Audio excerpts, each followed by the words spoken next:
Muy buenos días, jóvenes alumnos. Vamos a iniciar nuestra clase el día de hoy relativo, como podrán observar en la presentación, a la Edad Media. Vamos a hablar el día de hoy sobre la Edad Media, las etapas de la Edad Media, los hechos principales de la Edad Media. Vamos a hablar de los bárbaros, quiénes fueron los bárbaros, qué impacto tuvieron la presencia de los bárbaros sobre el Imperio Romano, ¿no? Las invasiones bárbaras que provocaron la caída del Imperio Romano. Caído el Imperio Romano, en las diversas provincias, el Imperio Romano de Occidente, por si acaso, en las diversas provincias de Occidente, digamos, redundo a propósito, en las diversas provincias del Imperio Romano de Occidente se van a fundar los reinos bárbaros. Los bárbaros invadieron el Imperio Romano, se apoderaron de sus provincias, entonces en esas provincias van a formar los reinos bárbaros. Uno de esos reinos bárbaros, específicamente el reino de los francos, se convirtió en el imperio carolingio. Vamos a ver qué importancia tuvo este imperio carolingio aquí. Entonces, esto como a manera de preámbulo para esta clase, para la clase de hoy.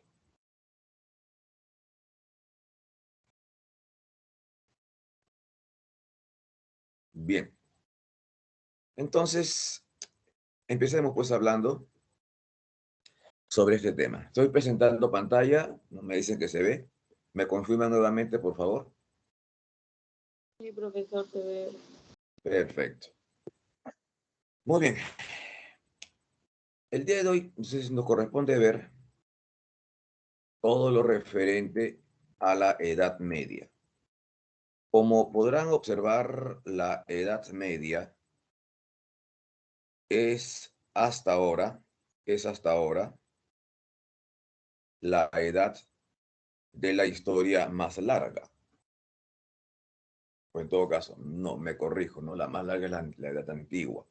La Edad Media, en todo caso, pero es una edad muy larga, ¿no?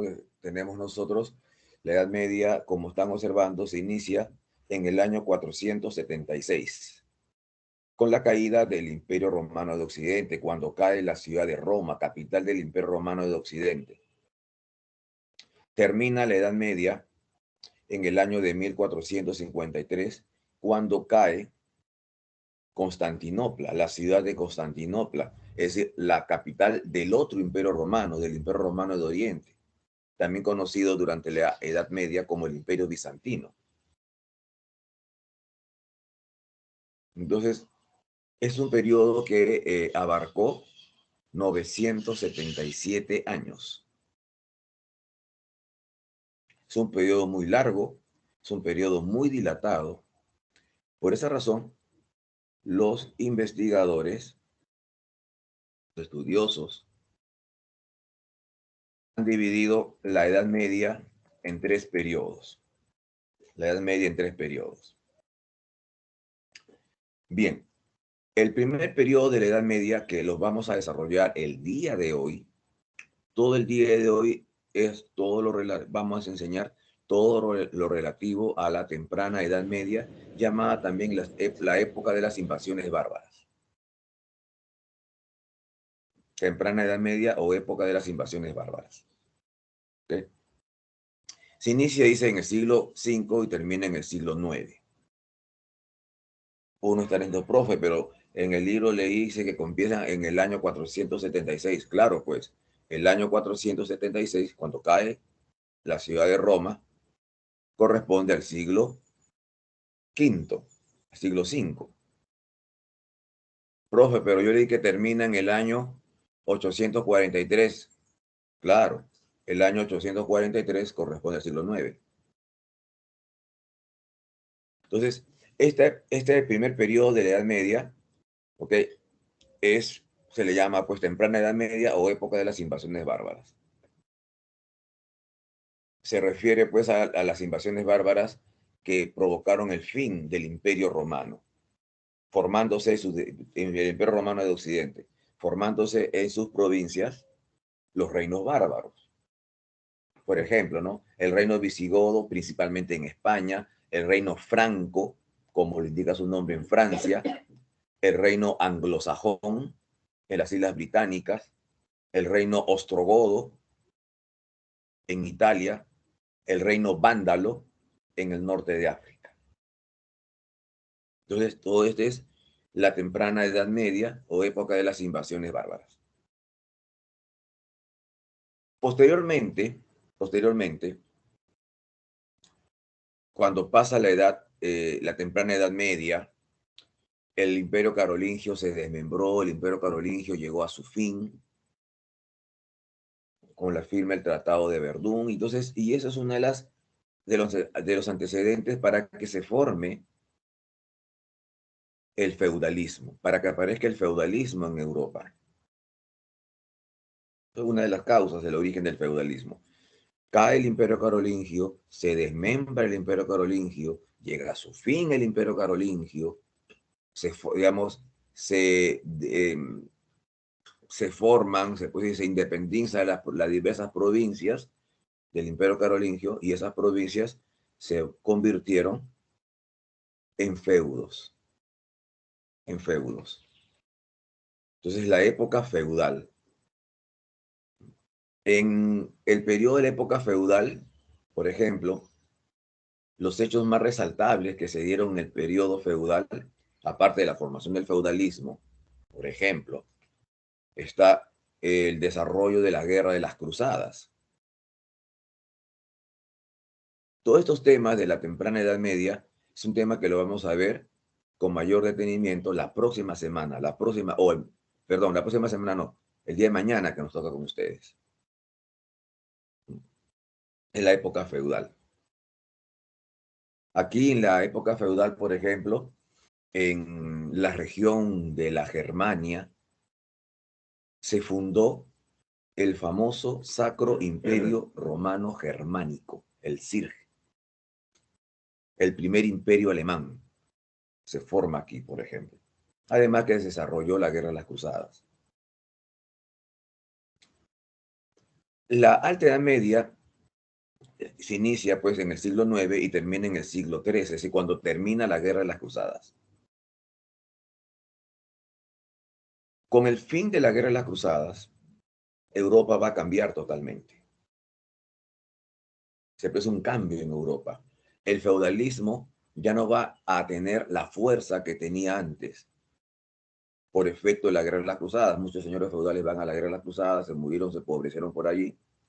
Y la cosa es de que los señores feudales pierden poder. Es por esta razón que las ciudades se van a ir formando, ¿no?, en los antiguos feudos y van a lograr su independencia. Va a haber una serie de cosas entre las ciudades. Vamos a ver eso también el tema de la próxima clase. Se forman las ciudades, ¿no? Entre las ciudades, entre una ciudad y otra, van a empezar a comercializar. Van a empezar a comercializar. Aparece en las ciudades una nueva clase social, que es la burguesía, cuya actividad quizá más importante en esta época es el comercio. Por eso que a la Baja Edad Media se le conoce como la época del renacimiento urbano y comercial. O sea, renacimiento urbano, renacen las ciudades. Y entre las ciudades van a comercializar. Se forman las ligas para defenderse de los señores feudales, de los reyes, de emperadores que intentaron, diríamos, dominar las ciudades. Entonces, los habitantes de las ciudades, los burgueses, no se van a dejar. Entonces, se forman sus ligas y muchas veces se enfrentaron a sus enemigos. Esta es la época de renacimiento urbano y comercial. Como repito, tanto la Alta Edad Media o época feudal y la Baja Edad Media o época del renacimiento urbano y comercial son temas que lo vamos a desarrollar el día de mañana. Entonces, acá le da un término bastante amplio, genérico, de los periodos de la Edad Media. ¿Hasta aquí alguna pregunta?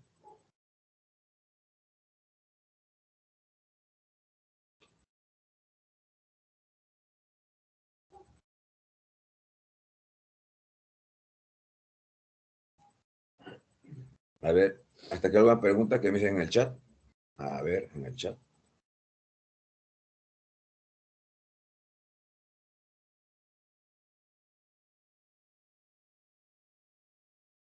A ver, bien.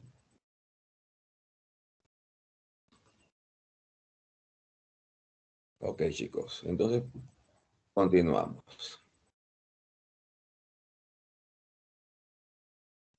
Entonces le dije, el día de hoy vamos a desarrollar el tema de las invasiones bárbaras, que es la clase del día de hoy. Pero veamos, ¿a quiénes los romanos llamaron bárbaros?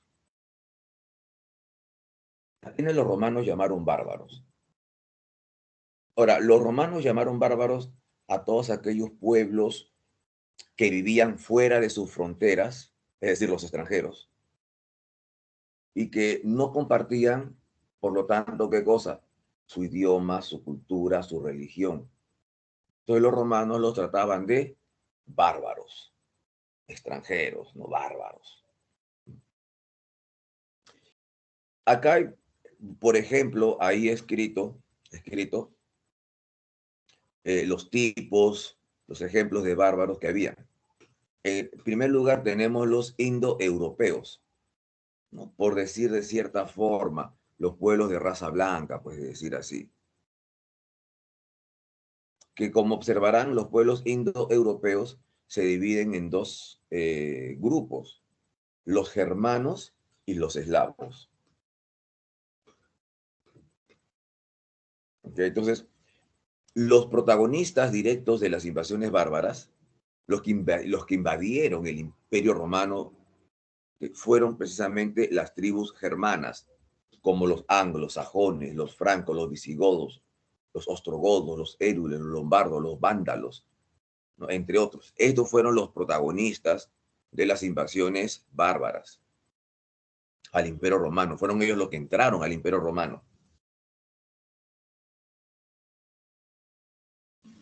Por otro lado, tenemos aquí a los eslavos, pueblos como los serbios, los croatas, eslovenos, rusos, checos, bohemios, son los pueblos eslavos. Por llamarlo así, los germanos, ellos se establecieron en Europa Occidental, ¿no? En las provincias del Imperio Romano de Occidente. Se establecieron los pueblos germánicos. Los eslavos, años después, se establecieron en Europa Oriental. Como dicen algunos de estos pueblos, quizás les son familiares a ustedes, ¿no? Sus nombres: serbios, croatas, eslovenos, checos, rusos, son pueblos eslavos. Muchos de estos pueblos invadieron las tierras que pertenecían al Imperio Romano de Oriente. Es otro tema. Luego, como observarán, tenemos a los hunos, que pertenecían al grupo de los tártaros mongoles.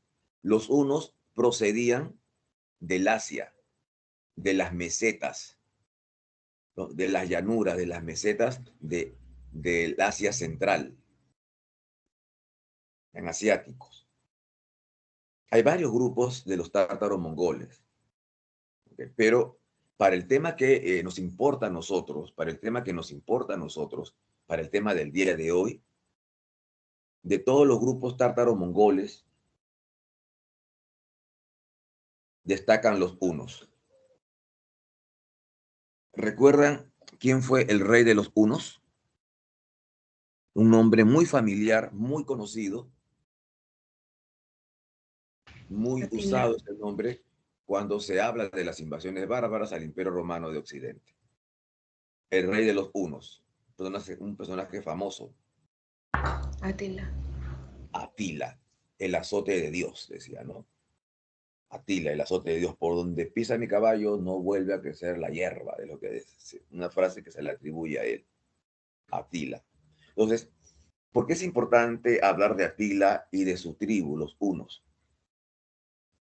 Porque los hunos invadieron la región de la Germania, donde habitaban otros pueblos, como ven ahí los anglosajones, francos, visigodos, ostrogodos, en fin. Entonces, a muchos de estos pueblos, los hunos con Atila los conquistó. Otros pueblos no. Entonces, los demás pueblos, empujados por la presencia de los hunos, ¿qué hacen? Ingresaron al Imperio Romano. O sea, un pueblo bárbaro, los hunos, empujan a otros pueblos bárbaros, los germanos, ¿no? Y estos, empujados, ingresan al Imperio Romano. Esa fue la dinámica de las invasiones. Otro grupo de bárbaros son los pueblos semitas, como los árabes, los tunecinos, los bereberes, en fin, los semitas, que no tuvieron ninguna participación en la caída del Imperio Romano de Occidente. Se les menciona nada más, pero sí tuvieron cierta injerencia en la caída, o bueno, en el Imperio Romano de Oriente, que el Imperio Bizantino, porque los árabes se fueron expandiendo, ¿okay? eh, divulgando su religión creada por Mahoma, el Islam. Entonces, y muchas tierras del Imperio Bizantino fueron conquistadas por los árabes. Pero ya ese es un tema que no se enseña acá en CEPREVI porque no está en el programa de la universidad. ¿Hasta aquí alguna pregunta?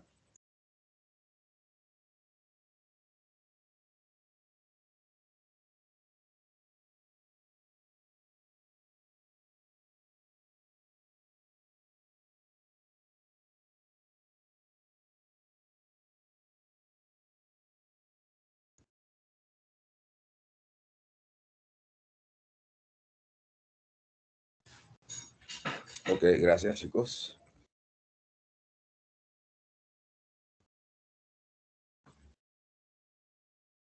Entonces dijimos que las tribus germanas, los pueblos germanos, estos bárbaros, fueron los protagonistas directos de las invasiones, de las invasiones del Imperio Romano, ¿no?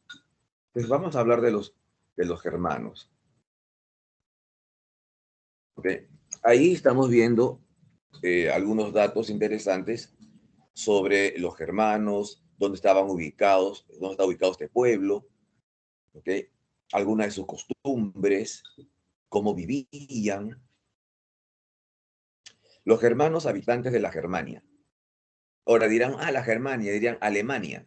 Sí, más o menos, pero abarcaba más territorios de la Alemania actual. Ok, por ejemplo, la Germania, sí, la antigua Germania, por si acaso, la antigua Germania, aparte de Alemania, ¿no es cierto? Parte de Bélgica, Holanda, Dinamarca, Alemania, Austria, Hungría, por ejemplo, Polonia y parte inclusive de Rusia, ¿no? Entonces, ahí habitaban estas diversas tribus germánicas. Ahí habitaban los anglosajones, visigodos, ostrogodos, lombardos, vikingos, érulos, ¿ok? Jutos, en fin, daneses. Entonces, todos estos pueblos habitaban en esa región.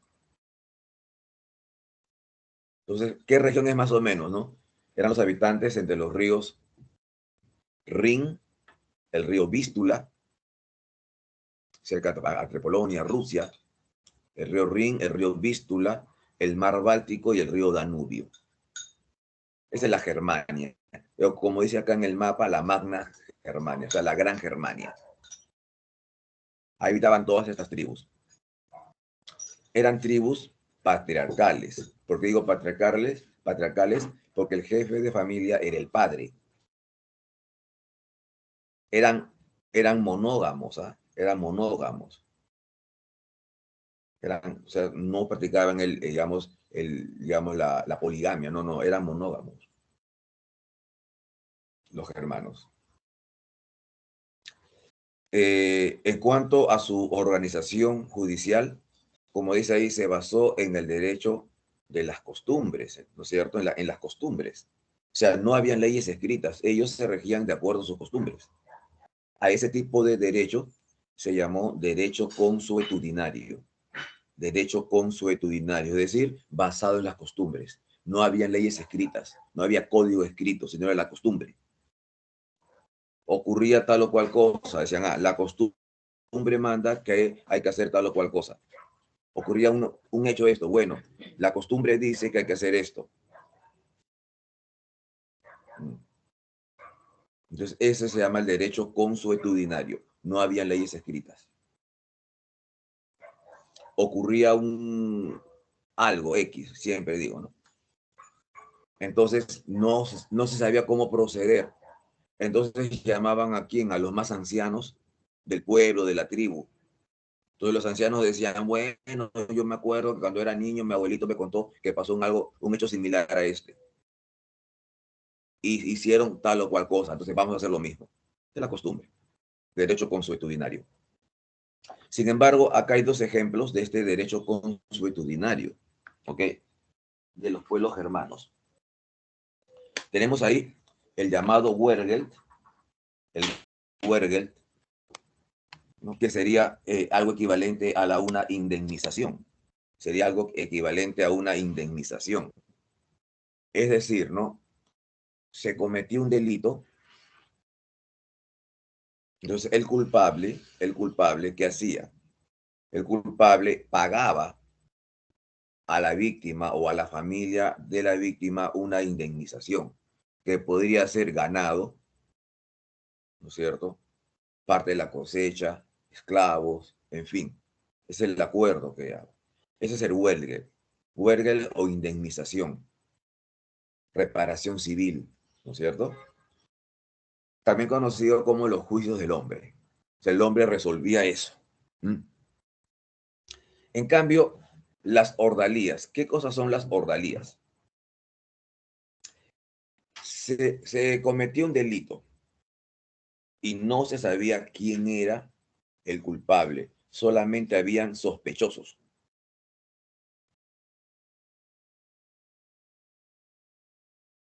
Entonces, los sospechosos se sometían a una serie de pruebas para demostrar su inocencia o culpabilidad, según el caso. Eso se le van a llamar las ordalías. Para ellos, Dios estaba presente en estas pruebas y Dios no iba a permitir que el culpable saliera libre, que el culpable saliera, digamos, impune. Por ejemplo, ¿no? La prueba de la cruz, que es una prueba muy sencilla. Si eran dos sospechosos, los dos sospechosos alzaban su brazo a la altura del hombro, formando una cruz. El primero que se cansaba y bajaba el brazo era el culpable. Entonces ellos estaban seguros de que Dios estaba presente en esta prueba, ¿no? Otro ejemplo de la ordalía es la prueba del fuego. Es terrible. El sospechoso debía agarrar hierro al rojo vivo con la mano. Imagínense. Y no debía hacer ni pronunciar ningún gesto de dolor. Si hacía un gesto de dolor, ese era el culpable. ¿Okay? O si decía, no acepto, entonces ese era el culpable. Dirán ustedes, profe, pero estos son terribles. Estas cosas son terribles. O la prueba del agua, ¿no? En una olla de agua hirviendo dejaban caer un anillo. El sospechoso, según el caso, debía sacar del fondo de la olla con la mano el anillo. Si no lo sacaba, era culpable. Terrible, dirán ustedes. ¿Okay? Carla dice, ¿y quién podría soportar eso? Nadie. Definitivamente. Lo estaban torturando a los chicos. De eso se trata. En todo delito siempre debía haber un culpable. Entonces, si la persona no podía sospechar eso, no podía soportar eso, entonces me corrijo, no podía soportar eso, entonces la persona inmediatamente se tenía que culpar del delito, ya yo soy culpable. Ya, ok, ya, yo soy el culpable, me echo la culpa. Entonces ya procedía ¿a qué? A la indemnización, al huelgue, a la reparación civil, para evitar pasar estas pruebas. ¿Está claro ahora?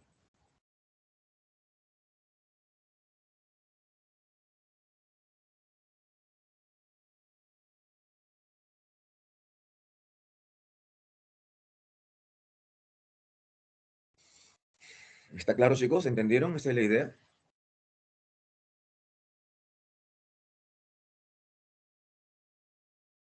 A ver. Y si no era culpable, pero perdía, bueno, ya pues era culpable, pues mala suerte, se echó la culpa. ¿Ok? Así era el asunto. O sea, a ellos no les interesaba si era o no culpable. Lo que les interesaba a ellos que el delito no quedara impune. Todo delito debe tener un culpable.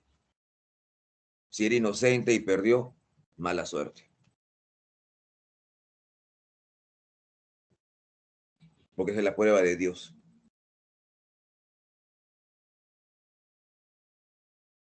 Muchas injusticias se cometían definitivamente. ¿Ok? Muchas injusticias. Ahora, pregunto, hago una comparación. En la actualidad, ¿cuántos, con todas las leyes que existen, etcétera, etcétera, con todos los derechos, pregunto, ¿la cárcel no está llena de inocentes? Dígame, ¿la cárcel no está llena de inocentes?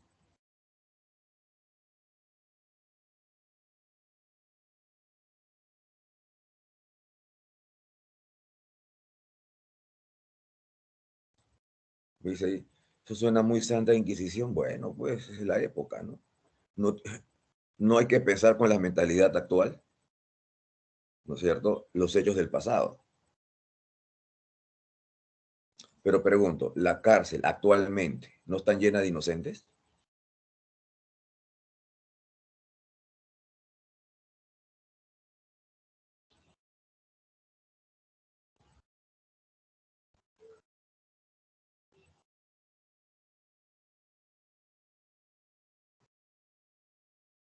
Están llenas de inocentes. Hay inocentes y culpables, pero hay inocentes que no deberían estar, pero están ahí. Entonces imagínense la época germana.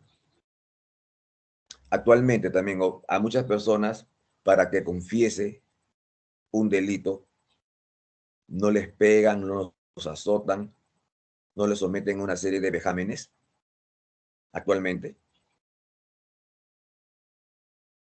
Entonces muchas personas pues, se ven obligadas a confesar a un delito que no han cometido, ¿no? Para que no lo sigan torturando, para que no le sigan pegando. O sea, esto de estas cosas, costumbres de los germanos, ok, en realidad, en cierto modo, no me sorprende.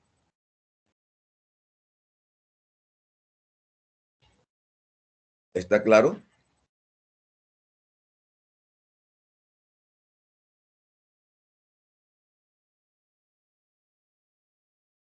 ¿Está claro?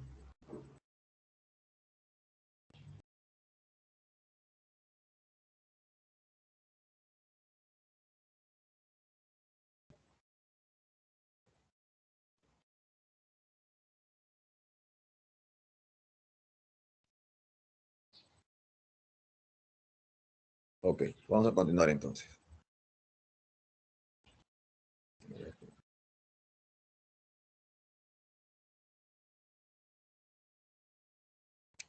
Listo. Entonces hemos hablado sus costumbres, ¿no es cierto?, de los germanos. Hablemos un poco de su religión. Ah, Thor, dirán ustedes. Claro, Thor es un dios germánico. Los germanos, como se verán, eran politeístas, adoraban muchos dioses. Los dioses germánicos tenían eh, forma humana, representaban las fuerzas de la naturaleza, eran panteístas. entre los dioses germánicos, vamos a ver qué ven ahí. Loki, uff. Bien.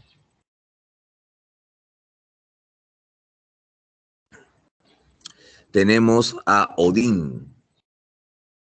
Odín o Wodan, ¿cierto? Odín o Wodan.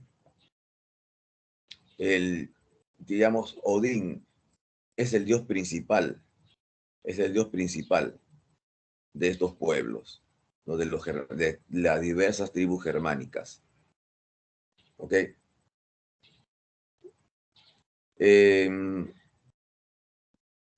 Sería, si hago una comparación, con los dioses greco-romanos, Odín o Wodan sería equivalente a qué dios.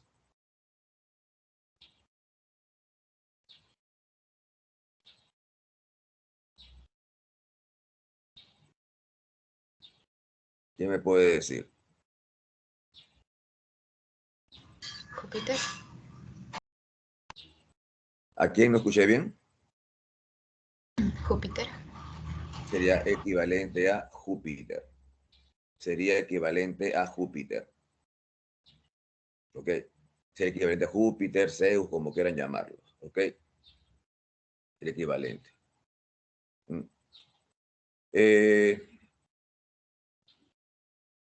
Luego tenemos a Thor. Thor sería equivalente a quién? Bueno, Thor no habría un equivalente entre los germanos, pero Thor es el dios que representa el rayo, ¿no es cierto? El rayo. El rayo. Freya, la diosa del amor, de la belleza, de la juventud, sería el equivalente a Afrodita. Loki, ¿ok? Loki, ¿no es cierto? Loki es un dios que en realidad Loki no tenía, diríamos, muchos no lo consideran como una divinidad. O sea, no tiene culto, seguidores, como los demás dioses. ¿Ok? Sí lo consideran un ser mitológico, ¿ok? Es un ser mitológico.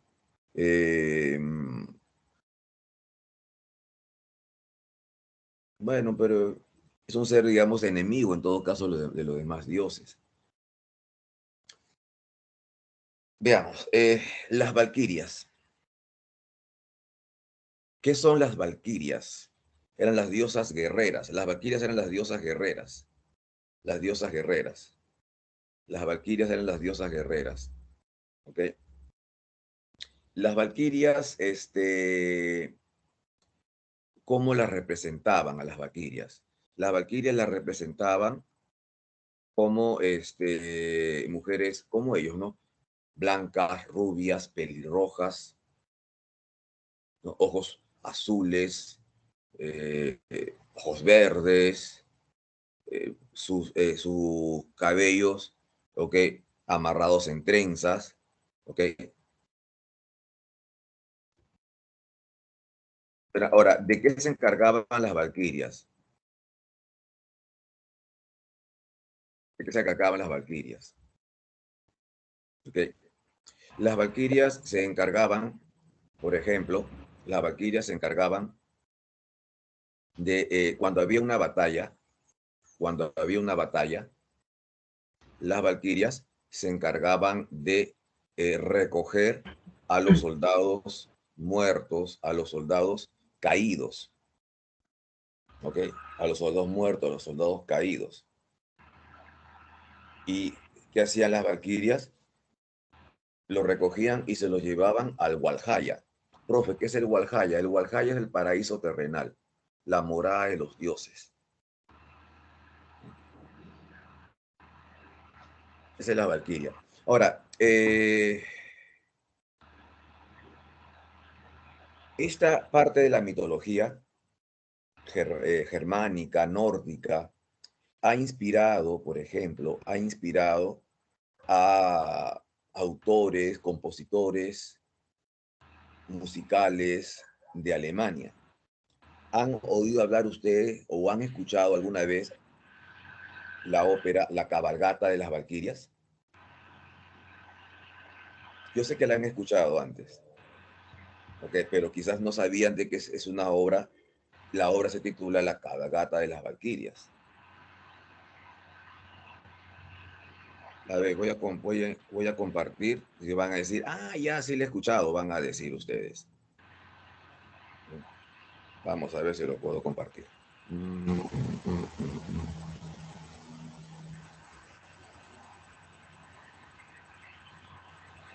no lo puedo compartir aquí.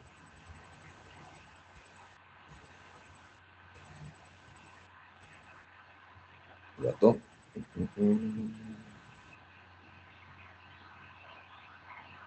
¿Por qué no lo puedo compartir? Ratito, vamos a ver, a ver, a ver.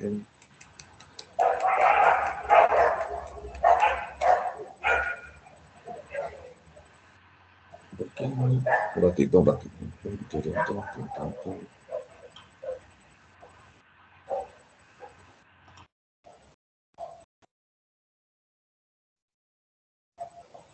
No, no, no. Desde aquí. No puedo compartir. Pero no sé, a ver si lo escuchan.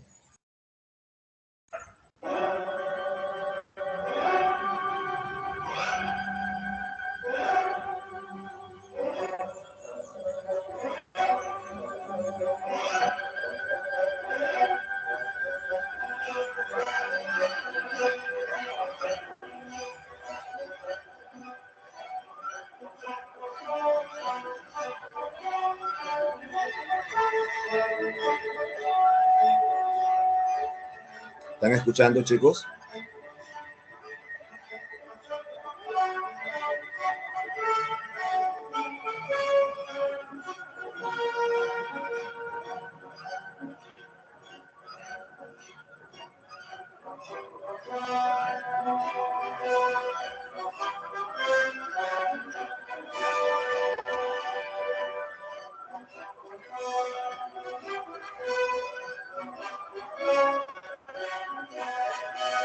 Esa es la famosa cabalgata de las Valquirias, chicos.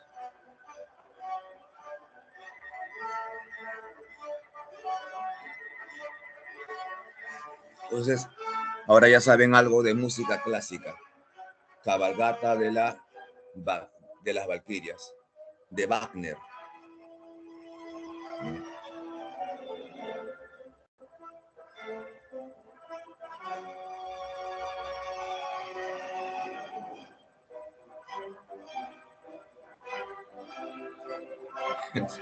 Quizás ustedes esta canción la han escuchado en la película Star Wars, la Guerra de las Galaxias.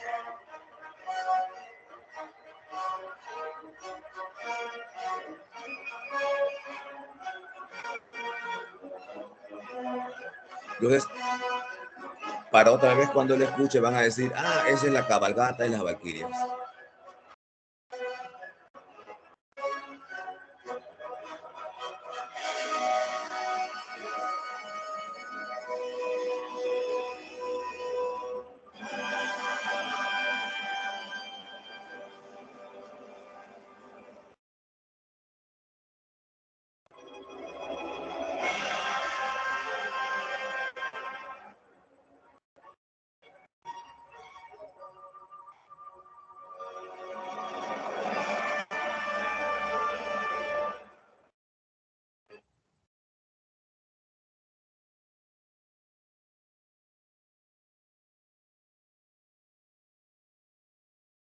Perfecto.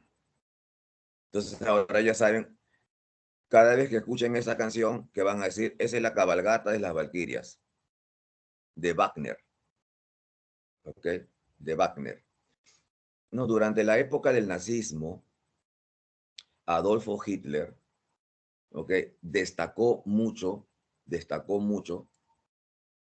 este tipo de elementos culturales para fortalecer la identidad germánica. Entonces, fue una de las obras que se puso de moda, o no de moda, sino que Hitler la solía destacar. De esa manera, de esa manera, este, llevaba el nacionalismo alemán.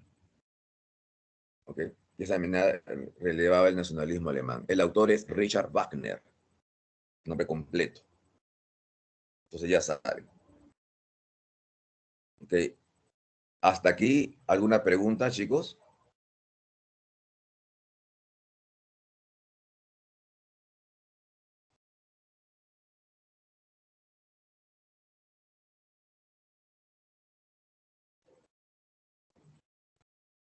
¿Hasta aquí alguna pregunta, alguna duda?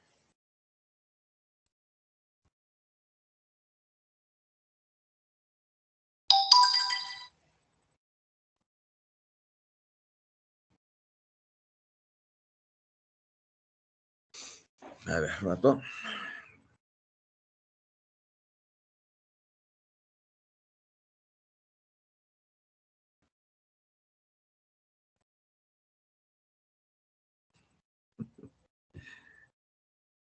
Ah, bien. Parece que les ha gustado, ¿no? Este tema ya para ilustrar estos temas, los datos que vamos a hablar. Bien, pasamos a las invasiones bárbaras, al Imperio Romano. ¿Por qué los bárbaros ingresaron al Imperio Romano? ¿Por qué los bárbaros ingresaron al Imperio Romano? ¿Cuáles fueron las causas que provocaron que estas tribus bárbaras entren al Imperio Romano? Y las causas vemos ahí, aumento de la población bárbara. Aumento de la población bárbara. Aumentó la población bárbara, necesitaban más espacio. Ya no entramos aquí, necesitamos más espacio. Entonces, aumento de la población bárbara y la búsqueda de conquista de nuevas tierras, ¿no? Por lo mismo que aumentó la población, aumentó la demografía, se buscan más tierras. Esta situación no solamente fue propia de los germanos, sino también de los hunos. Los hunos, como le dije, eran pueblos procedentes ¿de dónde? De las mesetas del Asia Central. De las mesetas del Asia Central. Entonces los hunos eran asiáticos, en otras palabras, ¿no es cierto? Para valga la redundancia, aumentaron su población, buscaron tierras y los hunos se expanden sobre Europa, sobre Occidente. Los hunos invaden la región de la Germania y muchos pueblos germánicos fueron conquistados por los hunos, otros no. Entonces, los que no fueron conquistados por los hunos, ante el temor, la invasión de los hunos, muchos pueblos germánicos entran a las tierras del Imperio Romano. Por eso dice ahí, la presión de la tribu de los hunos sobre los pueblos germánicos. ¿Y por qué entraron tan fácil al Imperio Romano? ¿Por qué entraron tan fácil al Imperio Romano? Porque el Imperio Romano estaba en crisis. Si el Imperio Romano hubiera estado en su mejor época, definitivamente hubiera mantenido lejos a los germanos. Pero como estaba en crisis, no pudieron soportar toda esta avalancha de tribus germánicas que ingresaron al Imperio Romano. Se dieron las invasiones por esa razón. Por ejemplo, prueba de la crisis del Imperio Romano es que el Imperio Romano se divide, ¿no? En el Imperio Romano de Oriente y el Imperio Romano de Occidente, por ejemplo. Estas son entonces las causas de las invasiones bárbaras al interior del Imperio Romano. ¿Hasta aquí alguna pregunta?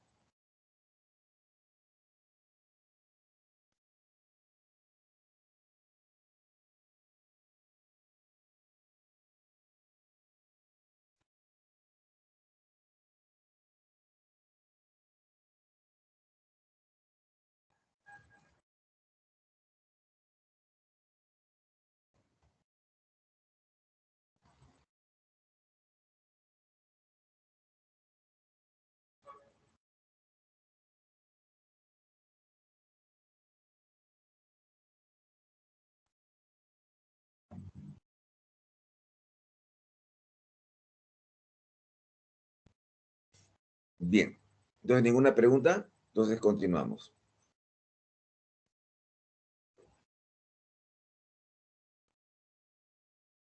Recuerden ustedes que les señalé que el Imperio Romano estaba en crisis, ¿no? Esto lo hemos visto en la clase pasada, ¿no? Cuando fallece el emperador Teodosio, aquel emperador que recuerden ustedes, eh, oficializó el cristianismo. Cuando fallece Teodosio, este emperador que estoy mencionando, el Imperio Romano fue dividido entre sus dos hijos. A Honorio le correspondió Occidente, vemos ahí en el mapa, la parte verde del mapa, y a su otro hijo, Arcadio, le correspondió las tierras de Oriente.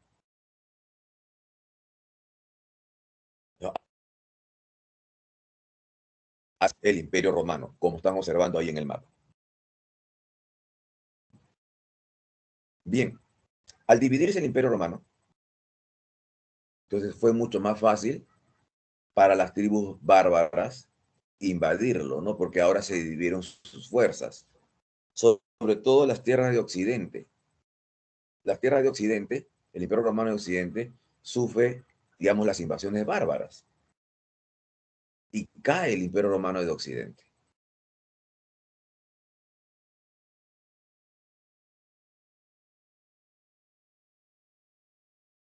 Vamos a ver los principales acontecimientos de las invasiones bárbaras. En el año 378, una tribu bárbara, los visigodos, piden protección al emperador romano. Ahora, para esto hay que entender, ¿no? Muchos consideran que hubieron invasiones violentas al imperio romano, como también hubieron invasiones pacíficas. O sea, cuando los romanos poco a poco van, cuando los germanos o los bárbaros poco a poco van entrando al imperio romano, poco a poco. ¿Y qué labores fueron cumpliendo? ¿No? Labores domésticas o labores militares o como colonos. Los romanos permiten el ingreso de los bárbaros para que se instalen en donde, en las fronteras del Imperio Romano. Ahí para que sirvieran como una especie de escudo protector frente a futuras invasiones. Esas serían las invasiones eh, pacíficas, ¿no? Que recuerden fueron alentadas en cierto modo por la ley dada muchos años atrás, el emperador romano Caracalla, quien otorgó ciudadanía romana a todos los hombres libres. Entonces, eso alentó a muchos pueblos bárbaros a ingresar al imperio romano, ¿okay? A ingresar al imperio romano, ¿no? Y cumplir estas labores domésticas, militares o como colonos agrícolas. Por ejemplo, los visigodos originalmente entraron pacíficamente, piden protección al emperador romano Valente y se establecieron momentáneamente en la península de los Balcanes. Ahí por donde está Serbia actual, Eslovenia, Montenegro. Pero ¿qué pasó? Los romanos trataron mal a los visigodos. Les subieron los impuestos, el precio de las comidas. Entonces los visigodos se sublevaron. Una invasión pacífica que se tornó en invasión violenta. Y los visigodos derrotan a los romanos en la batalla de Adrianópolis. Esto fue en el año 378. O sea, prácticamente, chicos, estamos hablando de 98 años antes, ¿no? De la caída oficial del Imperio Romano. Ya los últimos, diríamos, 100 años, por llamarlo así, ya el Imperio Romano ya estaba en su última etapa, ya estaba en crisis, estaba sufriendo las invasiones. En el año 395, como acabamos de ver, se produjo la división del Imperio Romano, el Imperio Romano de Oriente, Imperio Romano de Occidente. Occidente es la parte que va a ser invadida por los bárbaros. Años después, los mismos visigodos, ¿no? Hacia el año 410, los visigodos salen de la península de los Balcanes y proceden a atacar la misma ciudad de Roma, produciéndose el primer saqueo que sufre la ciudad de Roma digamos, por los bárbaros. El saqueo visigodo fue un saqueo que duró 3 o 4 días, duró el saqueo, para que vean ustedes lo terrible que digamos, que vivieron los romanos frente a la presencia visigoda en su ciudad. Luego los visigodos abandonan Italia, abandonan Roma con todos los saqueados y se establecieron al sur de la Galia y en el norte de España, específicamente en España, donde fundaron el reino visigodo. Años después aparece Atila, el azote de Dios. Atila formó un poderoso, diríamos, imperio, ¿no? No solamente este imperio estaba integrado por su gente, por los hunos, sino Atila ya había conquistado a otros pueblos germánicos, como los ostrogodos, por ejemplo, ¿no? Y entre otros pueblos. Entonces, Atila forma un poderoso ejército y comienza a incursionar, a invadir diversas regiones del Imperio Romano de Occidente. Entonces, frente a la presencia de Atila, entonces Atila, chicos, era un enemigo común. O sea, no solamente enemigo de los romanos, sino también Atila era enemigo de muchas tribus germánicas. Entonces, ¿qué hubo aquí? Se unieron romanos y tribus germánicas como los visigodos y los francos. O sea, por esta vez se unieron, ¿no? Romanos y pueblos germánicos como visigodos y francos y logran vencer a Atila en la batalla de los campos catalaúnicos, llamada también campo de batalla de Chalons. Estas tropas estaban al mando de un general romano llamado Aecio. Atila fue derrotado, Atila es más iba a ser apresado, pero eh, para suerte de él, vino la noche y pudo escapar Atila. Al año siguiente, Atila reordena sus tropas y se dirigió a Italia, rumbo a Roma, saqueando varias ciudades de su camino, pero cuando estaba a punto Atila de entrar a Roma, se le presentó a Atila un personaje todo vestido de blanco, ¿ok? ¿Quién habla con Atila? Me estoy refiriendo al Papa León I. El Papa León I habló con Atila, lo convenció y Atila no atacó Roma. Ahora, se hablan muchas cosas sobre esto, ¿no? Se dice que en realidad Atila no atacó Roma porque se había desatado entre sus tropas una peste, una epidemia. Esta peste, esta epidemia mermó, disminuyó sus efectivos, sus fuerzas. Entonces no pudo atacar Roma. Pero Atila aprovechó la oferta que le hizo el Papa. El Papa que le dijo, ¿no es cierto? Que él se iba a encargar de hacer una colecta entre todos los habitantes de Roma y se lo iba a entregar a él. Entonces Atila dijo, bueno, pues, este, voy a obtener una colecta, voy a ganar lo mismo sin esfuerzo. Entonces aceptó llegar a un acuerdo. Entonces el Papa hizo la colecta entre todos los habitantes de Roma y se lo entregaron a Atila. Y así Atila no destruyó la ciudad de Roma. Ahora se dice que Atila murió celebrando su boda, ¿no?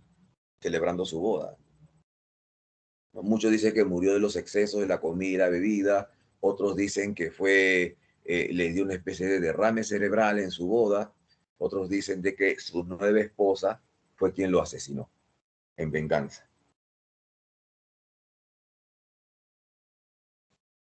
¿Aquí alguna pregunta, chicos, para continuar?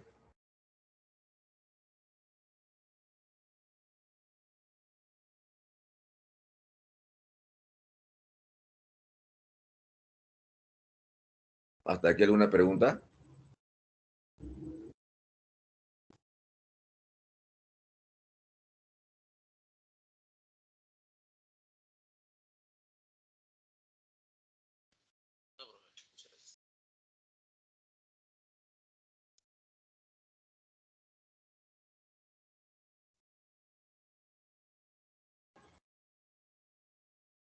Ok, sigamos entonces.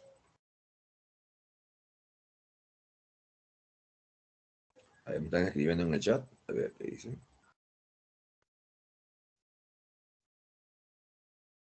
Ya.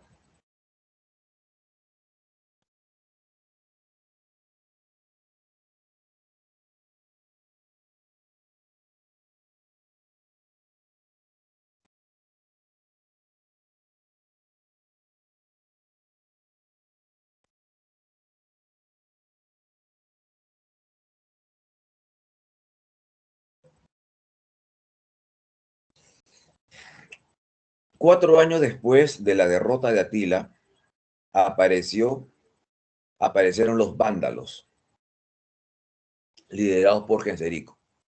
Si el Papa León I se entrevistó con Atila y las negociaciones fueron exitosas, ese mismo Papa se entrevistó con Genserico, rey de los vándalos, y no tuvo la misma suerte. Por eso que los vándalos, ¿no?, saquearon por segunda vez la ciudad de Roma.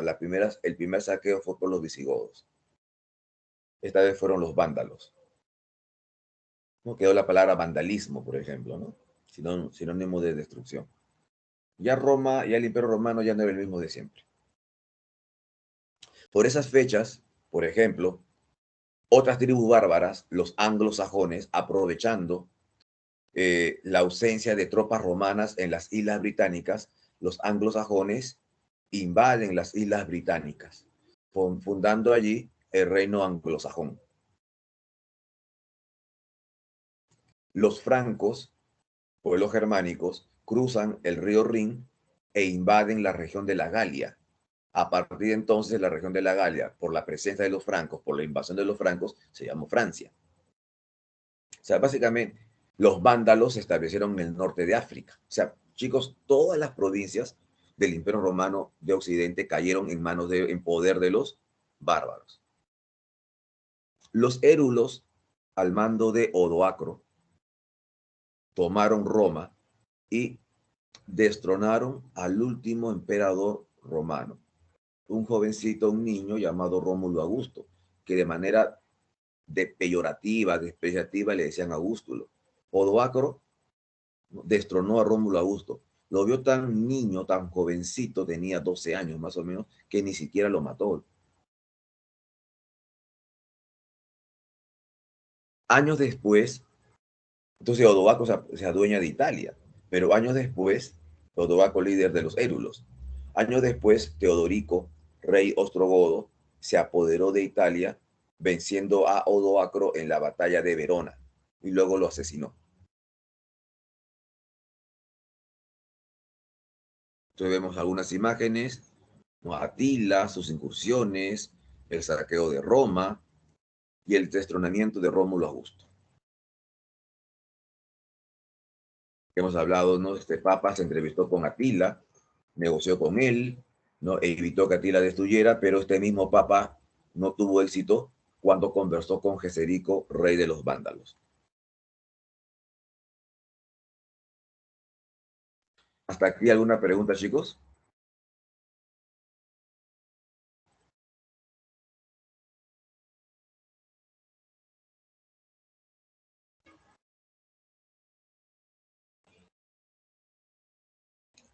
¿Hasta aquí alguna pregunta?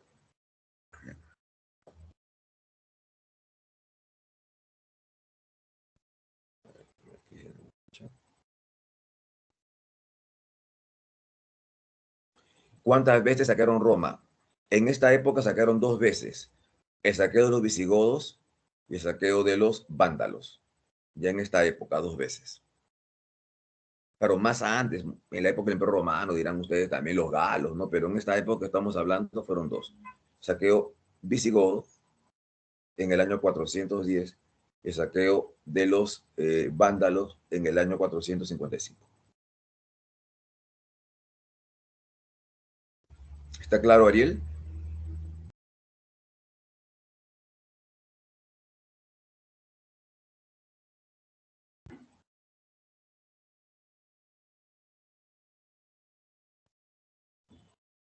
Ok.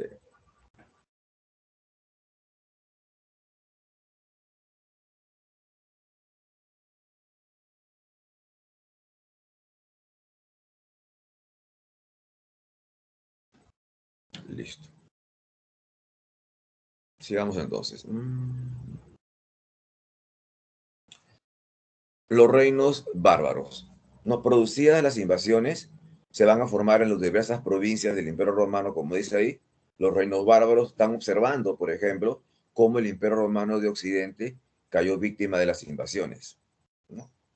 Los anglosajones en las Islas Británicas, los francos en la región de la Galia, ¿no? Luego otros pueblos, alamanes, burgundios, suevos, ¿no? Pero son los más importantes, son los anglosajones, los francos, los visigodos en España principalmente, los ostrogodos en Italia y los vándalos en el norte de África. El reino ostrogodo, ¿no? En Italia, el rey más importante del reino ostrogodo fue Teodorico, fue el rey más importante de los ostrogodos. Un rey que protegió las artes, las letras romanas, pero este rey persiguió a los cristianos. ¿No? Este rey era arriano. Los arrianos eh, eran personas que, diríamos, creían o sostenían de que Jesús no era divino.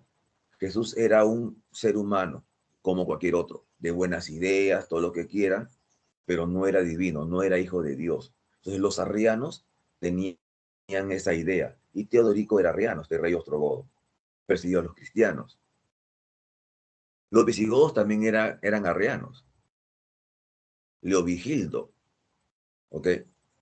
Leovigildo mató a su hijo, Hermenegildo, por ser su hijo cristiano. Él era arriano también. A Leovigildo le llaman el filicida, porque mató a su hijo, que era cristiano.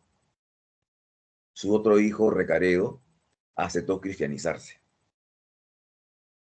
Recesvinto fue un rey visigodo que estableció el fuero juzgo. Profe, ¿qué cosa es el fuero juzgo? El fuero juzgo es el conjunto de leyes visigodas y romanas. Son las leyes que crearon los visigodos, el fuero juzgo. Don Rodrigo fue el último rey visigodo, porque en la época de Don Rodrigo, Hispania, el reino visigodo, fue invadido por los árabes, los moros, los árabes. Los francos tenemos entre sus reyes a Clodión, el melenudo, con él invaden la región de las Galias, pero el rey más importante de los francos se llamó Clodoveo. ¿Por qué es el más importante? Clodoveo es considerado como el primer rey bárbaro que se cristianizó. Clodoveo. Y además él logra unir a las diversas tribus francas. Las unió, las unificó. Por eso es la importancia, ¿no? Primer rey bárbaro en cristianizarse y unificador del reino de los francos. Va a ser el primer rey. Considerado, ¿no?, el primer rey que tuvo Francia, los francos, Clodoveo.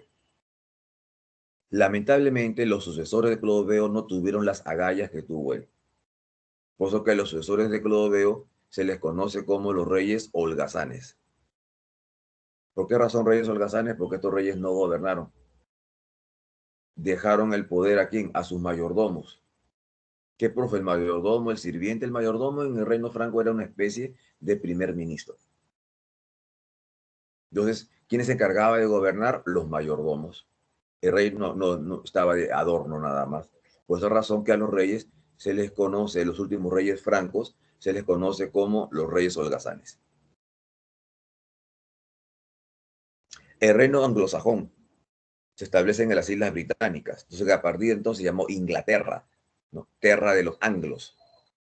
¿Okay? Allí se formaron 7 reinos anglosajones. Se formaron 7 reinos anglosajones. Entonces, es decir, formaron una heptarquía. ¿Okay? 4 reinos sajones y 3 reinos anglos. Egberto fue el rey que unifica a los 7 reinos, que unifica la heptarquía. Por eso que Egberto es considerado como el primer monarca de Inglaterra. Alfredo fundó la escuela de Oxford, y Harold, ¿ok? O Haroldo, aparecen algunos textos, fue un rey derrotado por las hordas vikingas que invadieron Inglaterra hacia el año 1066. ¿Hasta aquí alguna pregunta?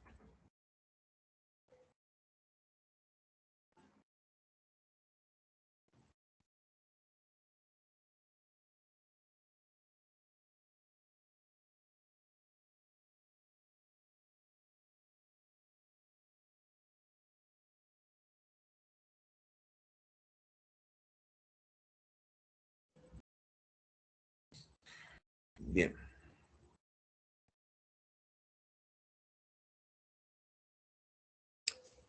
Entonces, ¿cuáles fueron las consecuencias de las invasiones bárbaras? Se invade el Imperio Romano de Occidente, entonces, como le dije, diversas provincias del Imperio Romano de Occidente cayeron, todas las provincias, mejor dicho, cayeron en manos de los bárbaros. Entonces, ¿qué pasó con el Imperio Romano de Occidente? Cayó, desapareció. Entonces, una primera consecuencia es la caída del Imperio Romano de Occidente. En su lugar, ¿qué se formaron en las diversas provincias? Se formaron los reinos bárbaros, ¿no? El reino visigodo en España, el reino franco en la Galia, lo que es Francia, el reino ostrogodo en Italia, el reino vándalo en el norte de África, el reino anglosajón en las Islas Británicas. Pregunto, una época como esta de guerras, de invasiones, creen ustedes que es propicia para el desarrollo del comercio? ¿Se puede comercializar habiendo invasiones, guerras, saqueos? Definitivamente que no. Se paraliza el comercio. La vida urbana declina, pues porque regiones de las ciudades fueron saqueadas. La moneda romana ya desapareció, ya no sirvió la moneda romana, pues, porque al desaparecer el Estado romano, entonces la moneda de Roma, que se usaba en todas las provincias del imperio, también desaparece, dejó de usarse.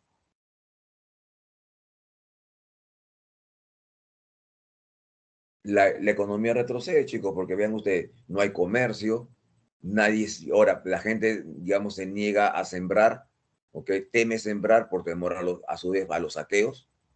Entonces hay un, digamos, retroceso también de la economía y cultural. Se barbarizan las costumbres, se vulgarizan las costumbres. Prueba de lo que estoy haciendo, de lo que estoy hablando, es que, pregunto, ¿qué idioma se hablaba en el Imperio Romano de Occidente? En el Imperio Romano de Oriente se hablaba el griego, pero en el Imperio Romano de Occidente, ¿qué idioma se hablaba? ¿Saben?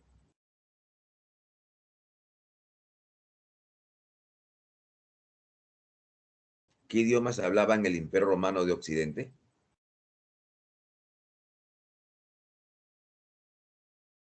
En Oriente, en el Imperio Bizantino, se hablaba el griego, pero en Occidente se hablaba, a ver, que me ha escrito por aquí en el chat. Muy bien, Ariel, se hablaba el latín. Se hablaba el latín, muy bien. Entonces, ¿qué pasó con el latín? Entonces, si se hablaba el latín, llegan los bárbaros y el latín, ¿qué hace? Se mezcla, se vulgariza, se barbariza el latín con la mezcla de los pueblos bárbaros. ¿Y qué va a ocurrir? ¿Qué idiomas, qué lenguas van a aparecer? ¿No? Derivados del latín mal hablado, vulgarizado por la presencia de los bárbaros, aparecen las lenguas romances, como el español, el francés, el italiano, el portugués, entre otras lenguas.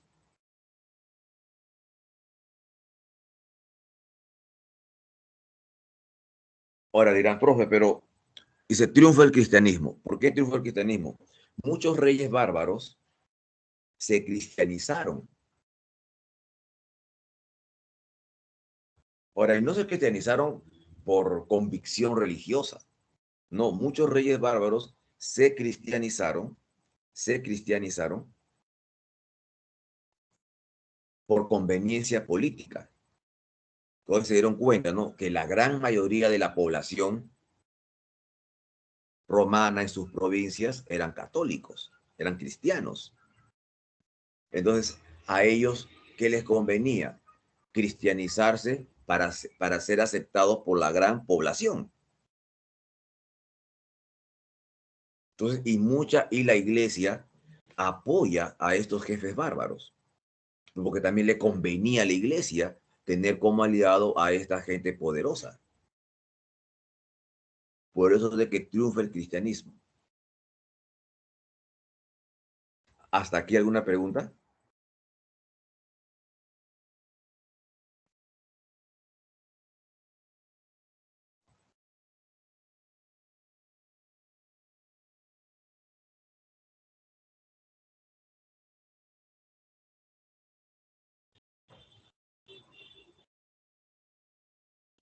¿Realmente no hay sincretismo entre Roma y los bárbaros aparte del idioma?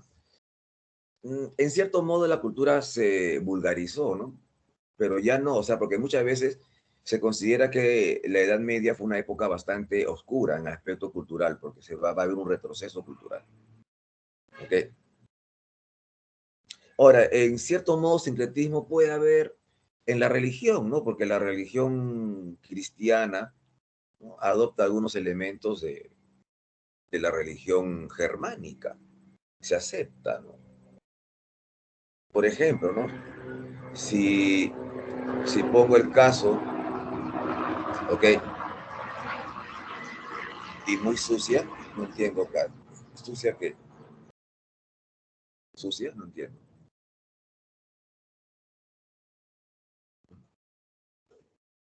¿Ok? Por ejemplo, en el caso de la religión, que hubo un secretismo, ¿no? El ejemplo, ¿no? Los pueblos bárbaros, ellos tenían cierta reverencia, cierto culto a los árboles, ¿no? Cuando se cristianizaron, ¿no es cierto?, se agrega el culto de los árboles, ¿no? Se le agrega en la religión, como por ejemplo para Navidad. Llega Navidad y todo el mundo, ¿qué hace?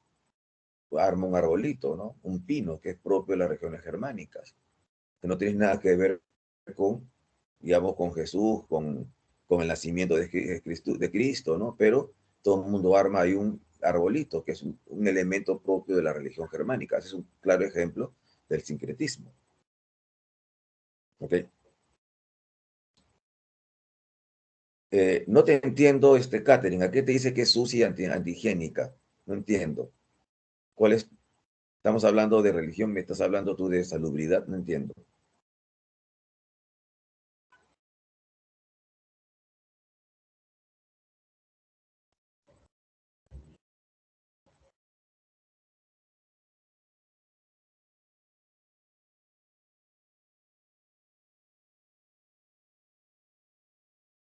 A ver, Catherine, no entiendo qué me dice sucia, antihigiénica. Estás hablando de salubridad, no entiendo. A qué te refieres? A qué calificas tú antihigiénica, sucia?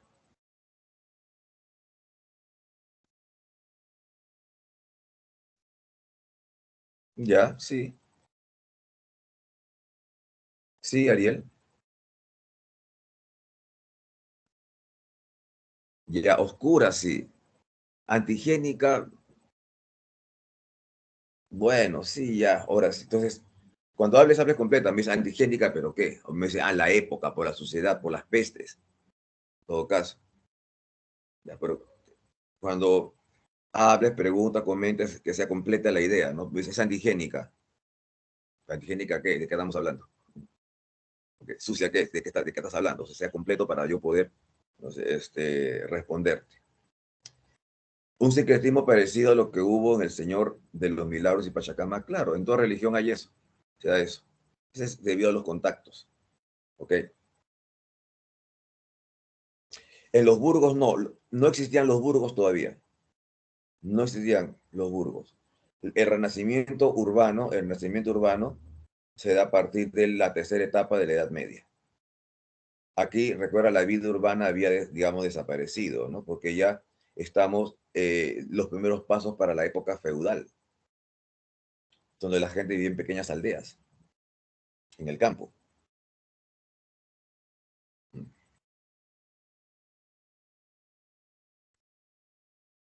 Y a eso, el tema de la peste negra, por ejemplo, que fue una pandemia en Europa, ya se da en la tercera etapa de la Edad Media. Esta etapa no todavía. Pero de ahí viene pues la suciedad, nos viene este tipo de cosas, las pestes, las ratas, y, y eso por pues, muertes, cualquier cantidad en Europa. Eso ya más que nada durante la tercera etapa de la Edad Media.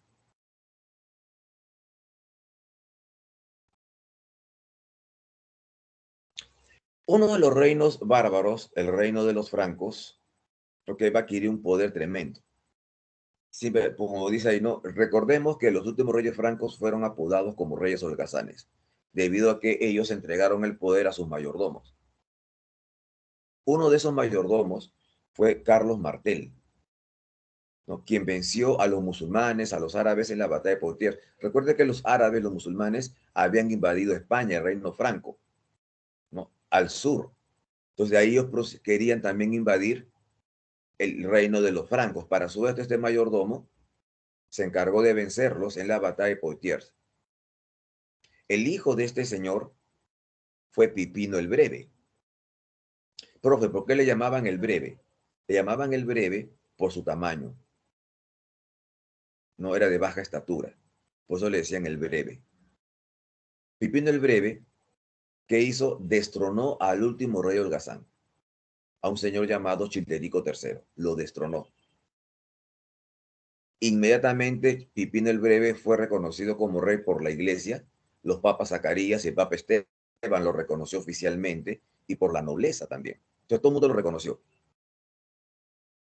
Como repito, si el triunfanismo, si el cristianismo triunfa, es debido a la alianza que hubo entre los reyes y la iglesia. Por ejemplo, la iglesia reconoció a este señor, a este bárbaro, destronando al otro rey. Entonces, este señor Pipino el Breve se convirtió en un aliado de la iglesia. Entonces, la iglesia, cuando tuvo problemas, llamaba a Pipino el Breve, con su, quien con su poderoso ejército se encargaba de vencer a sus enemigos.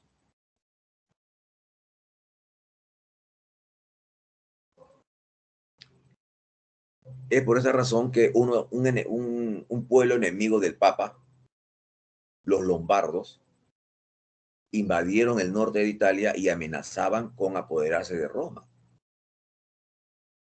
Es más, ya tenían algunos territorios en Roma, en el centro de Italia, ¿no? El Papa amenazado llama a su aliado, Pipino el Breve. Entonces, Pipino el Breve, recuerden ustedes, no fue reconocido oficialmente por la iglesia. Entonces el Papa llama a su aliado, ¿no? Yo te reconocí, ahora tú apóyame, los lombardos aunque me amenazan.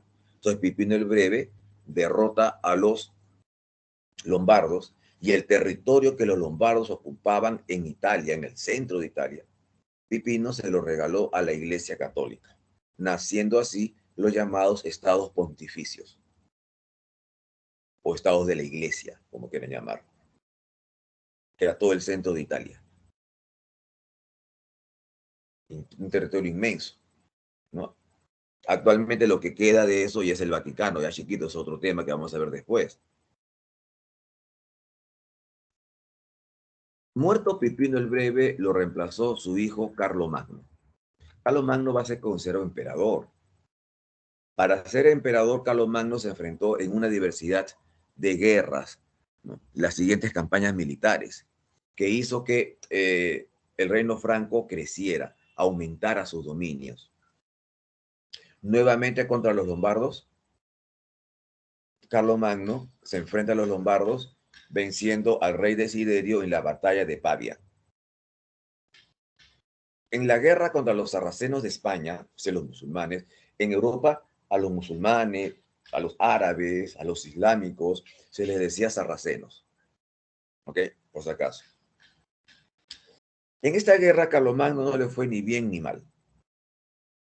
Pero Carlomagno se enfrenta a los sarracenos y una de las famosas batallas fue la batalla de Roncesvalles, batalla que inspiró una canción un cantar de gesta medieval, la famosa canción de Rolando. Rolando fue un sobrino de Carlomagno que murió durante ese combate, en esa batalla en todo caso. Contra los sajones de Germania, Carlomagno se enfrentó repetidas veces. Fueron vencidos, ¿no? Y el jefe de los sajones, llamado Widikin, fue derrotado por Carlomagno y Carlomagno luego lo bautizó porque los sajones aún no se habían cristianizado y Carlomagno era cristiano. Contra los ávaros, Carlomagno se enfrenta y conquista, se anexa para su imperio, ¿no? Lo que vendría a ser la futura Austria.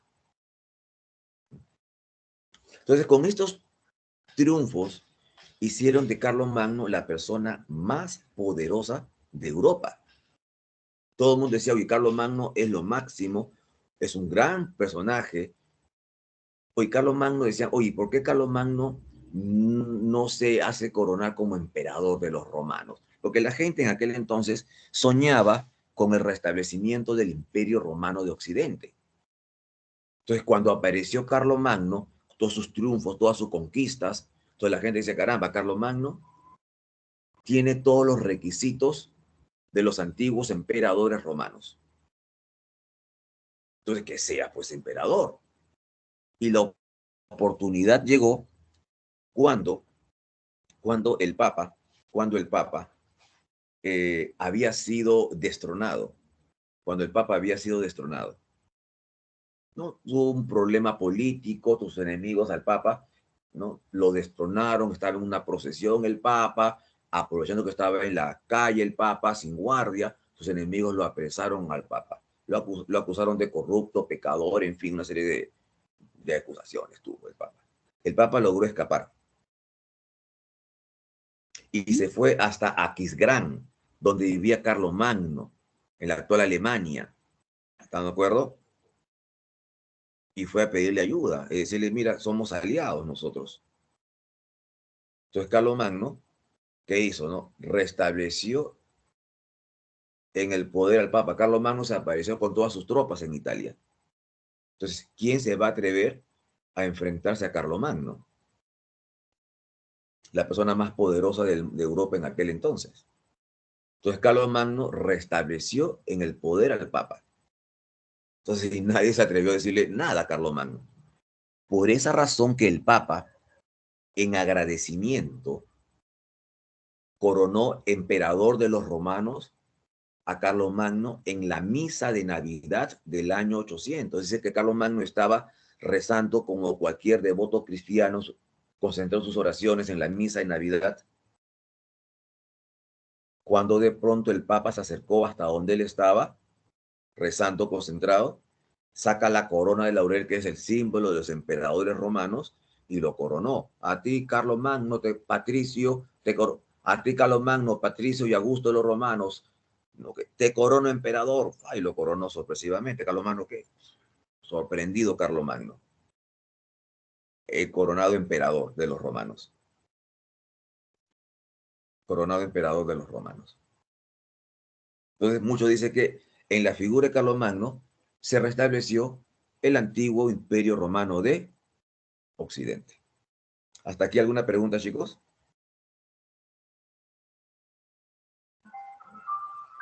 ¿Hasta aquí alguna pregunta?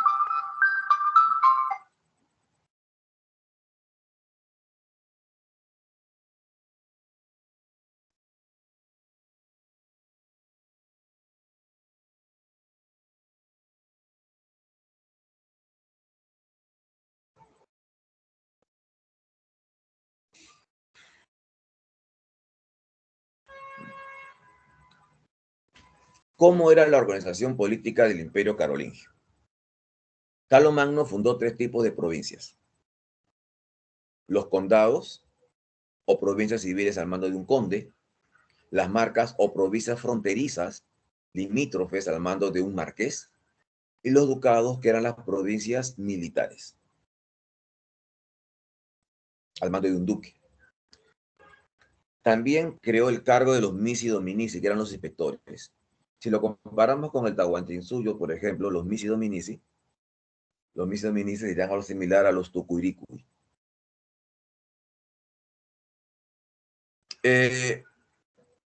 Carlos Magno, ojo chicos, Carlos Magno, aunque no lo crean, no sabía leer ni escribir. Era un bárbaro, por si acaso. Entonces, por esa razón, él tenía a gente que trabajaba con él en el palacio, que lo ayudaban a, a organizar, a administrar, a gobernar su imperio. ¿No? Los cargos palatinos, corte o palacio, estaba el chambelán. El chambelán, por ejemplo, era una especie de primer ministro, el chambelán. El mariscal se encargaba, a todo caso, de organizar el ejército. El canciller se encargaba de redactar los documentos oficiales. Como Carlos Mann no sabía leer ni escribir, el canciller se encargaba de redactar los documentos oficiales. El conde de Palacio, en cambio, se encargaba de los servicios internos de Palacio, una especie de amo de llaves. Los capitulares eran las leyes dadas por Carlomagno. ¿Y por qué se llaman capitulares? Porque estaban divididos por capítulos. Como le dije, Carlomagno no sabía leer ni escribir, pero eso no fue ningún obstáculo para que se preocupara por darle cultura a su gente. Carlomagno fundó 3 tipos de escuelas. La escuela palatina, que como lo indica su nombre, palatina, palacio. ¿Quiénes estudiaron en el palacio? Los nobles. Aquí Carlomagno, en la escuela palatina, Carlomagno contrató a los más reputados intelectuales de la época, que no eran muchos, ¿ah? Porque estamos en una época donde la cultura había retrocedido más por las invasiones. Entonces quedaban unos que otros. A ellos Carlomagno los contrata para que enseñara a toda la familia real, a su familia de él. Esta escuela palatina estaba a cargo digamos, del anglosajón alcuino de York. También en la escuela enseñaba Eginardo. Eginardo fue el biógrafo de Carlomagno. ¿Okay? Fue su chambelán, su secretario personal y su biógrafo. Entonces, él sabía al pie de la letra toda la vida de Carlomagno. Por eso que él escribió, sabía todo, porque fue su chambelán, fue su secretario personal. Por eso que él escribió la vida de Carlomagno. También tenemos pues Pablo Diácono, Teodulfo, Winfrido. Todos ellos son los llamados representantes del Renacimiento carolingio. Las escuelas conventuales fueron fundadas para la instrucción de sacerdotes. Ahí se enseñaban las llamadas 7 artes liberales, que se dividían en 2 materias, en 2 grupos en todo caso. El trivium, 3 cursos, los cursos de letras, el trivium, curso de letras, ¿ok? Gramática, retórica, por ejemplo, gramática, retórica, dialéctica, algo así como lógica.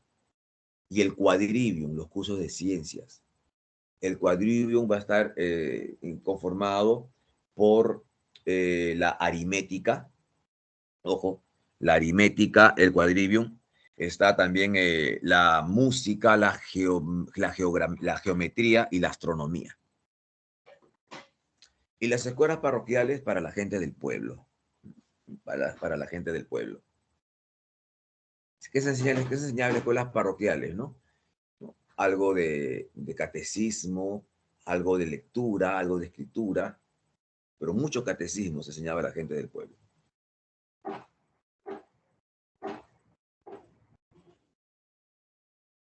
Desmembración y fin del Imperio Carolingio. Cuando fallece Carlomagno, Carlomagno falleció a los 72 años, ya anciano. Cuando fallece Carlomagno, fue reemplazado por el peor de todos sus hijos, llamado Ludovico Pío. Este nombre, Ludovico Pío, está en latín, Ludovico Pío. En español Ludovico se dice Luis, es equivalente a Luis. Y Pío en español significa piadoso. Digo que Ludovico Pío, o Luis el Piadoso, como quiera, era el peor de todos los hijos de Carlomagno. Era el más incapaz. Lamentablemente los hijos más capaces murieron antes que el padre. Entonces, cuando muere Carlomagno, ¿quién quedó? El menos habilitado. Falta de, falta de carácter muy débil tenía Ludovico Pío. Sus hijos hacían con él lo que le daba la gana. ¿Okay? Muerto Ludovico Pío, ¿no? Hubo una lucha entre los tres hijos de Ludovico Pío. Un hijo de Ludovico Pío llamado Lotario se quería quedar con todo el imperio carolingio. Los otros hijos de Ludovico Pío, hermanos de Lotario, como Carlos y Luis, se unen contra Lotario, quien fue derrotado en la batalla de Fontenay. Poco después, los tres hermanos firmaron el Tratado de Verdún, por la cual se reparte el imperio carolingio de la manera que aparece en el mapa y se divide ya. Para muchos el Tratado de Verdún marca el inicio de los nacionalismos en Europa. Carlos, apodado el Calvo, le correspondió la región de la Galia, lo que más o menos vendría a ser el actual país de Francia. A Luis el Germánico le correspondió la región de la Germania, que más o menos vendría a ser la actual Austria y Alemania. Y a Lotario le correspondió la región conocida como Lotaringia, que es una que está entre la Galia, el territorio de Carlos, y la Germania, el territorio de Luis. Incluye también todo el norte y parte del centro de Italia. Así entonces llega a su fin el imperio carolingio, y no solo el imperio carolingio, pero también llega a su fin la época de las invasiones bárbaras, el primer periodo de la Edad Media. Esta desmembración del imperio carolingio, ¿okay?, dio origen al sistema feudal, tema de la próxima clase, del día de mañana. Años después, cuando Lotario muere sin descendencia, las tierras de Lotario fueron repartidas entre Carlos y Luis en un nuevo tratado, el Tratado de Mercia. Pero de ahí desaparece todo. ¿Hasta aquí alguna pregunta, chicos?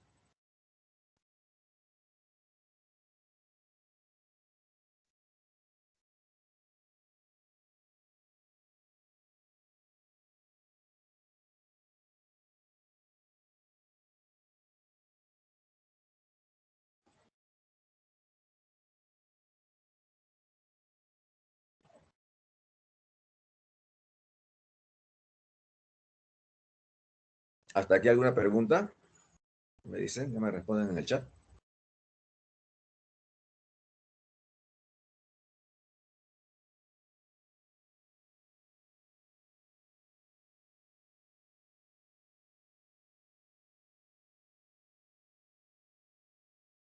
¿Alguna pregunta, chicos, para hacer el repaso? Darles las claves y hacer el repaso, para ir ganando tiempo.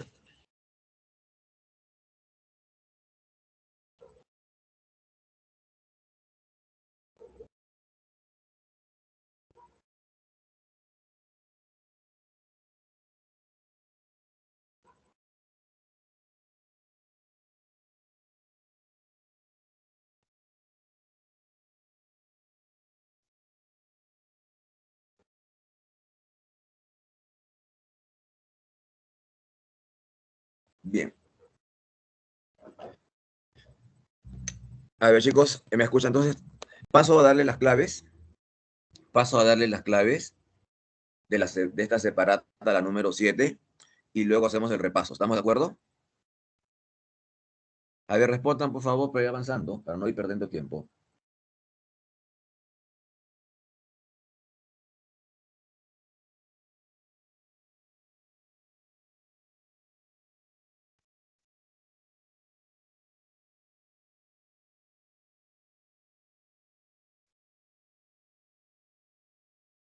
Bueno, entonces la única que me ha respondido es Carla, entonces asumo que el resto del aula está de acuerdo.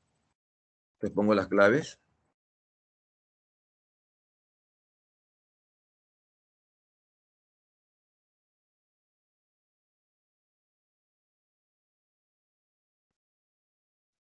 Clave separata 7. 1D.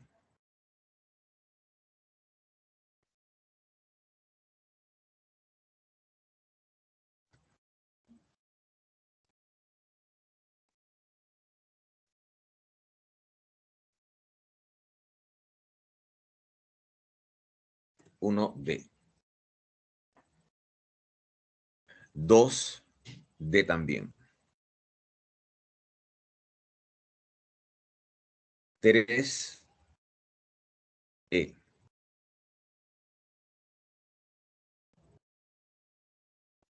4C.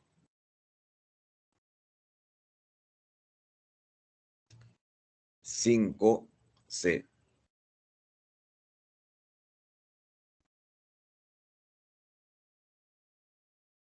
6B.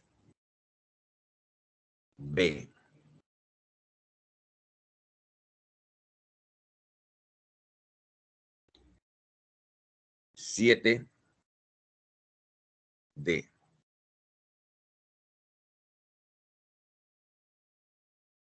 8C. 9B.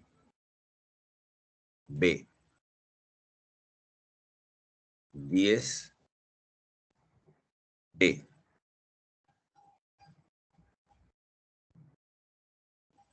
11D.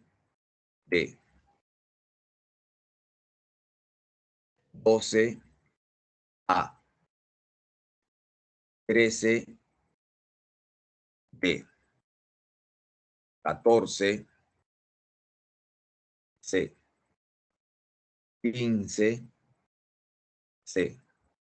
16B. 17.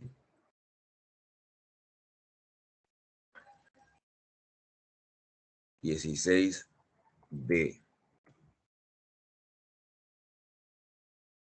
17E.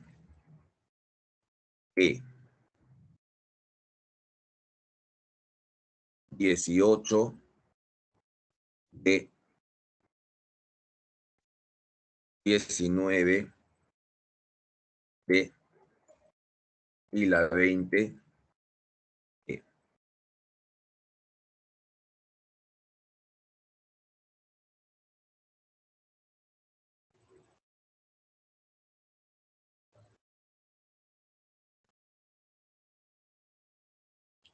Bien,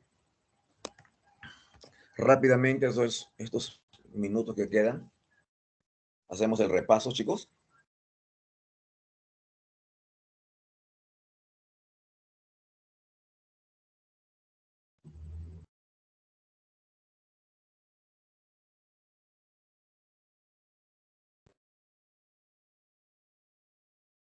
A ver, veamos. ¿Qué entendemos nosotros por hominización? A ver, pueden activar su audio para avanzar. ¿Qué entendemos por hominización?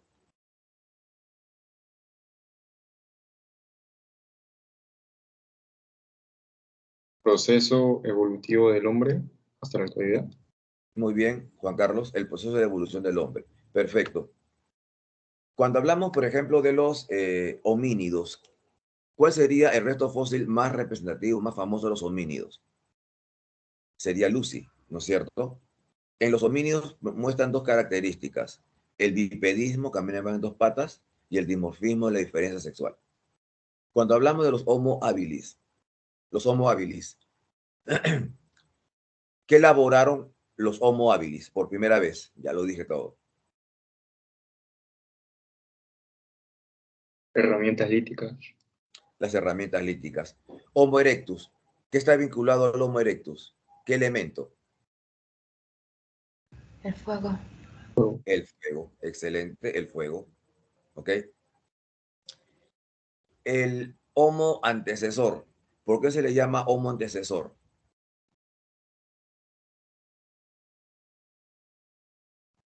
porque es el homínido más antiguo de Europa.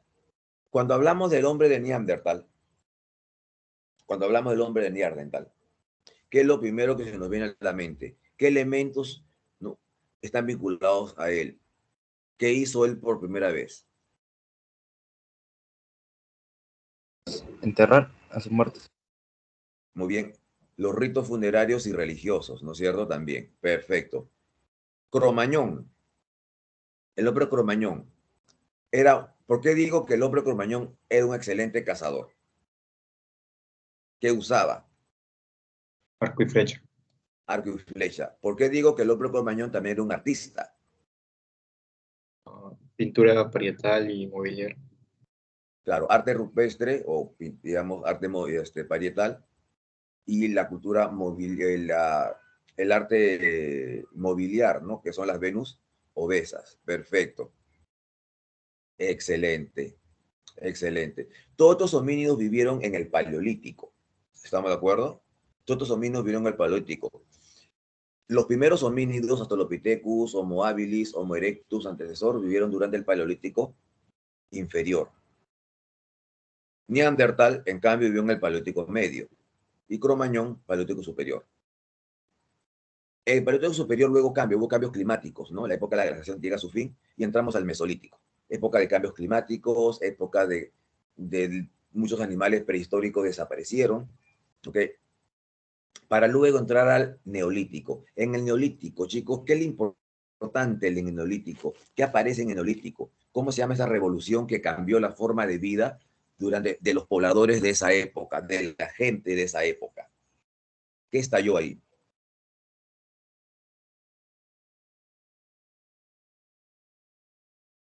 Recuerden, estalló la revolución neolítica. ¿Estamos de acuerdo? ¿Y en qué consistió la revolución neolítica? Aparición de la agricultura y la ganadería. Muy bien. Entonces, ¿se puede decir que el hombre producía alimentos? ¿Sí o no? Si está sembrando, está criando animales para la ganadería, entonces, ¿se puede decir que el hombre produce alimentos? ¿Sí o no?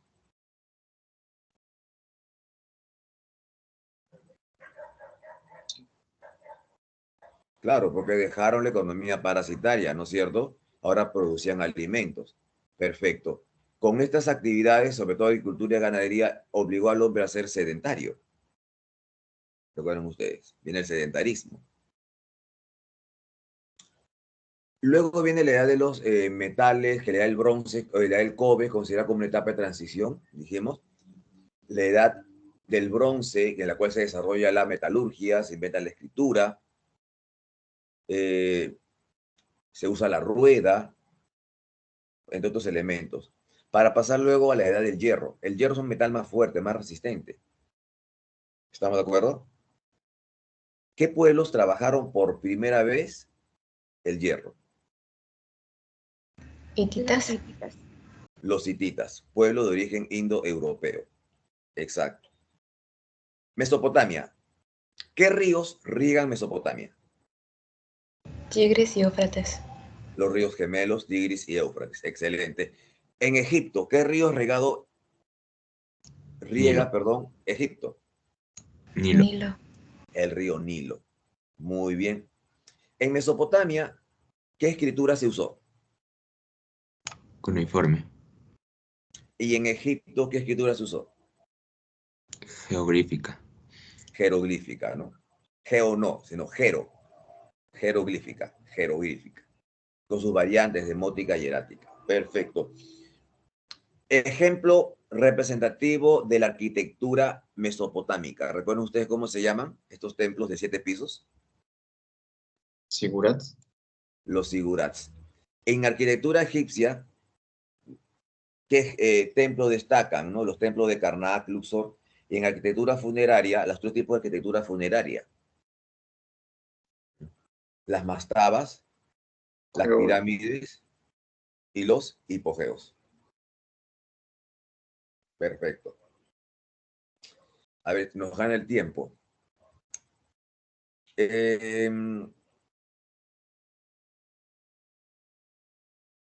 Allá.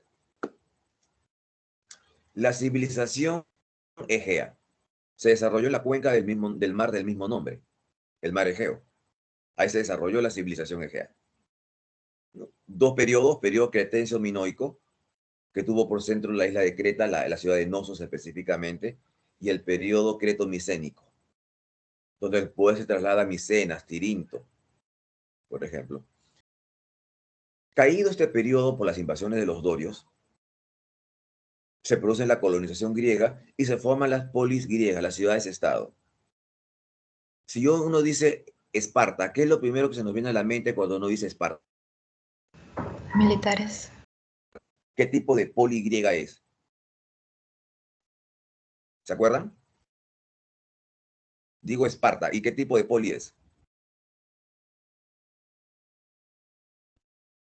Podemos decir, fue una poli de carácter, diríamos, tolerante, democrática, o fue una poli de carácter militar. Militar. Militar. Claro, la forma de gobierno es jerarquía, pero lo que caracteriza, Ariel, a toda la poli es que su carácter militar. Recuerden ustedes, ¿no? Su educación era militarizada. En Atenas pasó por una serie de pasos evolutivos, ¿no? De la aristocracia, desde la época de la monarquía, luego la aristocracia en la época de Dracón, la timocracia en la época de Solón, la tiranía en la época de Pisístrato, que realizó la reforma agraria, hasta finalmente llegar con Clístenes con la democracia. ¿Cómo se llaman los enfrentamientos, las guerras, en las cuales se enfrentaron los griegos y los persas? Guerras del Peloponeso. Médicas. No, las guerras médicas. Las guerras médicas. En las guerras del Peloponeso se enfrentaron atenienses contra espartanos. ¿Ok? De las guerras del Peloponeso, que se enfrentaron atenienses contra espartanos, sale ganando Esparta, pero quedó muy debilitada, como le dije, ¿no es cierto? Ese debilitamiento de Esparta fue aprovechado por Tebas. ¿Ok? ¿Ok?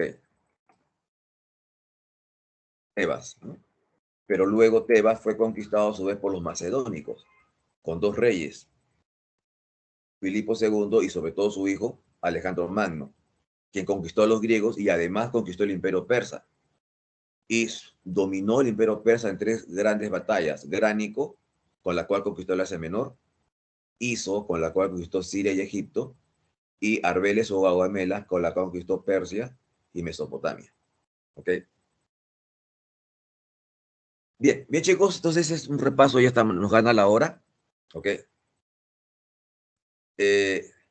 Éxitos, nos vemos mañana. Si mañana nos queda tiempo,